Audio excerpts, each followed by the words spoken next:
Sa kaugnay pong pahayag o balita, nagpahayag si Senator Kiko Pangilinan at COMELEC Chairperson George Garcia na maghahain sila ng kaso laban sa mga nagpakilalang ex-bagmen na nag-uugnay sa kanila ng umano'y flood control scandal.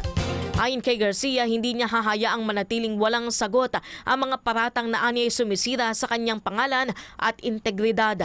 Sa kabila nito, nilinaw ng opisyal na hindi pa siya agad kikilos dahil nais niyang makumpleto muna ang mga ebidensya at kaugnay na dokumento. Sinabi rin niya na mas mabuting hintayin ang tamang panahon bago maghain ng reklamo para matiyak ang matibay na batayan ng kaso. Para naman kay Pangilinan, lumabas lamang ang akusasyon matapos mabalita ang kanyang nalalapit na pag-upo bilang pinuno ng Senate Blue Ribbon Subcommittee na nag-iimbestiga sa mga maanumalyong proyekto. Samantala po, nagpahayag naman ang pagdududa si Tulfo sa alegasyon at sinabi na mahirap paniwala ang magkakasya ang napakalaking halaga ng pera sa isang maliit na supot. Nauna nang idinawit si Garcia ng mga nagpakilalang ex-bagmen sa umano'y pagtanggap ng perang may kaugnayan sa issue ng flood control projects.